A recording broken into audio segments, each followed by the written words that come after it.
అందరికీ. మీరు చూస్తున్నది చిన్ని ఆనందాలు యూట్యూబ్ ఛానల్. జీవితంలో చిన్న చిన్న సంతోషాలను మీతో పంచుకునే నా channel. Hello all, welcome back to my YouTube channel. ఈ వీడియో అనేది నాకు చాలా స్పెషల్, ఎందుకంటే నా హస్బెండ్ 30th బర్త్డే ఉంది నవంబర్లో. అప్పటికి హాలిడేస్ లేవని ముందుగానే ట్రిప్ ప్లాన్ చేశాను. ఒక సర్ప్రైజ్ ట్రిప్ ఉందని చెప్పాను తనకి. ప్లేస్ అయితే రివీల్ చేయలేదు. 3 months ముందే నేను టికెట్స్, హోటల్ బుకింగ్స్ అన్నీ కంప్లీట్ చేశాను.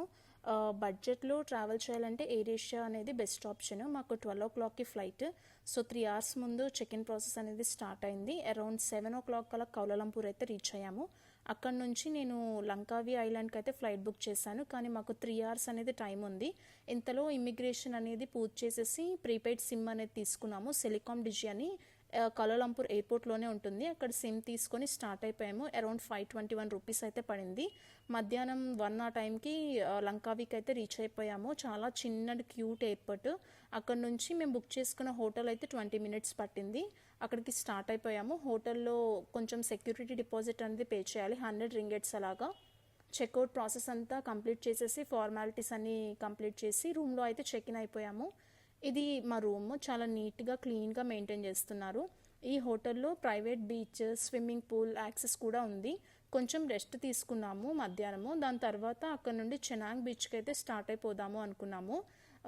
ఓలా అండ్ ర్యాపిడో ఎలా అయితే ఉంటాయో మన ఇండియాలో, ఇక్కడైతే గ్రాబ్ అనే యాప్ ఉంటుంది. దాంట్లోనే మనం అన్నీ బుక్ చేసుకోవచ్చు, ఇంక్లూడింగ్ వెజిటేబుల్స్ కానీ ఫ్రూట్స్ కావాలన్నా ఇలా రైడ్స్ అన్నీ కూడా ఆ యాప్లోనే మనం ఆర్డర్ చేసుకోవచ్చు, బుక్ చేసుకోవచ్చు. బీచ్లో ఫుడ్ స్టాల్స్, సోవెనియర్ షాప్స్ అన్నీ ఉన్నాయి. ఒక ఫ్రిడ్జ్ మ్యాగ్నెట్ కూడా కొనుక్కున్నాను. లైటింగ్స్ అన్నీ చాలా బాగున్నాయి. పిల్లల కోసం టాయ్స్ కానీ, ఇంకా మన బీచెస్లో ఎలా అయితే ఉంటాయో అక్కడున్న బీచెస్లో కూడా అన్నింటిలో టాయ్స్ అన్నీ అలా పెట్టి అమ్ముతూ ఉన్నారు. రాత్రికి మళ్ళీ గ్రాబ్ బుక్ చేసుకొని అరౌండ్ 7-7:30కి అలాగా మేము హోటల్కి రీచ్ అయిపోయాము. హోటల్లో వాళ్ళు మాకు వెల్కమ్ డ్రింక్ అనేది ఇస్తామన్నారు, అండ్ కాంప్లిమెంటరీ బ్రేక్ఫాస్ట్ కూడా ఉంది. సో స్విమ్మింగ్ పూల్ దగ్గర ఒక చిన్న కౌంటర్ లాగా పెట్టి అక్కడ మనకు డ్రింక్ కలెక్ట్ చేసుకోమని చెప్పారు. సో అక్కడికి వెళ్ళి కొంతసేపు చైర్స్ వేసుకొని కొంతసేపు వ్యూ అలా చూస్తూ ఆరెంజ్ జ్యూస్ అయితే ఇచ్చారు వెల్కమ్ డ్రింక్ కింద. దాన్ని తాగేసి ఎర్లీగా డిన్నర్ అయితే చేసేసి రెస్ట్ తీసుకున్నాము. సో దట్ నెక్స్ట్ డే కొంచెం ఎర్లీగా లెగుద్దామని. నెక్స్ట్ డే అరౌండ్ 9 o'clock అలాగా స్టార్ట్ అయిపోయాము. కిందకు వచ్చేసి బ్రేక్ఫాస్ట్ అనేది చేసేసాము. చాలా వెరైటీస్ అన్నీ పెట్టారు. మా హస్బెండ్ అయితే అన్నీ ఆల్మోస్ట్ ట్రై చేశారు. తనకి అలా డిఫరెంట్గా ట్రై చేయడం అంటే ఇష్టము. నేను కొన్ని మనకు నచ్చినవి తినేసి దెన్ స్టార్ట్ అయిపోయాము. కార్స్ అన్నీ వీళ్ళు కొంచెం స్పేషియస్గా ఉండేసరికి అవుట్ ఆఫ్ క్యూరియాసిటీతో అడిగాము అసలు ఏం కారు ఏంటి అనేది. ఇదైతే ప్రోటాన్ కార్ అంట, వాళ్ళ లోకల్ బ్రాండ్. అరౌండ్ 10 lakhs అలా పడింది బడ్జెట్లో, కానీ మనకైతే వెర్నా లాగా ఉంది ఎగ్జాక్ట్గా. సో అక్కడ నుండి ఫస్ట్ స్పాట్కి అయితే ఈగల్ స్క్వేర్కి వెళ్ళిపోయాము. దాన్నే ఈగల్ నెస్ట్ అని కూడా అంటారు. ఇక్కడ నుండి అయితే వ్యూ అయితే చాలా బాగుంది. అక్కడ బోట్ రైడ్స్ అన్నీ కూడా అవుతున్నాయి. చాలామంది పీపుల్ ఫస్ట్ ప్లేస్ ఇదే విజిట్ చేస్తున్నారు మార్నింగ్ టైం. బట్ చాలా ఎండగా ఉంది. ఇలానే ఉంటుందేమో వెదర్ అని అనుకున్నాము, కానీ ఇక్కడ లంకావిలో వెదర్ అనేది ప్రిడిక్ట్ చేయలేమంట. కొన్నిసార్లు వర్షాలు పడతాయి, అట్ ద సేమ్ టైం కొన్నిసార్లు ఏమో చాలా ఎండగా ఉంటుందంట. సో ఇక్కడ నుండి చూస్తుంటే మనకి అక్కడ వైట్ కలర్ టవర్ కనిపిస్తుంది కదా, అదే మహా టవర్. అక్కడ నుండి కూడా వ్యూ చాలా బాగుంటుందంట. ఈవినింగ్ టైం అయితే ఇంకా బాగుంటుందని చెప్పారు. సో నెక్స్ట్ స్పాట్కి అయితే మనం మహా టవర్కే వెళ్తాము. సో ఇక్కడ లంకావిలో పెద్ద ఈగల్ ఉంది కదా, లంగ్ అంటే ఈగల్, కవి అంటే మార్బుల్ స్టోన్ అంట. అందుకనే ఈగల్ స్పాట్ అనేది చాలా ఫేమస్.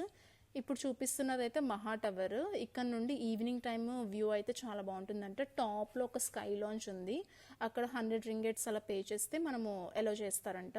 నెక్స్ట్ వెళ్తున్న ప్లేస్ అయితే sky cab and sky bridge. లంకావిలో మస్ట్ విజిట్ చేయాల్సిన ప్లేస్. ఇక్కడ sky cab, sky bridge, glass walk అన్ని టికెట్స్లో కాంబోస్లో ఉంటాయి, లేదంటే ఇండివిజువల్గా కూడా తీసుకోవచ్చు. వీళ్ళకి ఒక సైట్ కూడా ఉంటుంది, ఆన్లైన్లో కూడా బుక్ చేసుకోవచ్చు ఒకవేళ అక్కడ వెయిటింగ్ క్యూ ఎక్కువ ఉంటుంది అని అనుకుంటే కనుక. మేము వెళ్ళిన టైంకి అయితే వెదర్ అయితే బాగానే ఉంది. స్కై క్యాబ్లో పైకి వెళ్తున్నప్పుడు వ్యూస్ అయితే చాలా బాగున్నాయి. వాటర్ ఫాల్స్ కూడా కనిపిస్తూ ఉన్నాయి. మధ్యలో కొన్ని స్టాప్స్ ఉంటాయి, మనం అక్కడ దిగిపోయి ఫొటోస్ అనేవి క్యాప్చర్ చేసుకొని కొంచెం టైం ఉన్న తర్వాత మళ్ళీ అదే క్యాబ్ ఎక్కేసి పైకి కంటిన్యూ అవ్వచ్చు. సో అలాగా మేము మధ్యలో స్టాప్స్ దగ్గర దిగి గ్లాస్ వాక్ అనేది ఒకటి ఉంది, అది చూసాము. దాని తర్వాత చుట్టూ ఉన్న వ్యూస్ అనేవి కొన్ని క్యాప్చర్ చేసుకున్నాము. మధ్యలో వర్షం పడిపోయింది, అండ్ అక్కడ దూరంగా కనిపిస్తున్నది స్కై బ్రిడ్జ్ అనమాట. స్కై ఇక్కడ నుండి మళ్ళీ స్కై క్యాబ్ ఎక్కి పైకి వెళ్ళిన తర్వాత మనము స్కై బ్రిడ్జ్ అనేది చూడగలము. సో ఈ మధ్యలో స్టాప్స్ అన్నీ కూడా అందరూ కొంతమంది దిగుతారు, కొంతమంది ఏమో చూస్తూ ఉంటారు. బట్ మేమైతే అన్నీ కవర్ చేద్దామని మధ్యలో దిగిపోయి వ్యూస్ అన్నీ చూసి కొన్ని క్యాప్చర్ చేసిన తర్వాత స్కై బ్రిడ్జ్కి అయితే వెళ్ళిపోయాము. ఆ కొన్ని స్టెప్స్ దిగైతే స్కై బ్రిడ్జ్ దగ్గరికి రావాలి. మధ్యలో మంకీస్ అనేవి ఉంటాయి, కొంచెం భయం వేసింది. బట్ మిగిలిన పీపుల్తో కలిసి వెళ్ళిపోయాము. ఇక్కడ నుండి వ్యూ అయితే చాలా బాగుంది.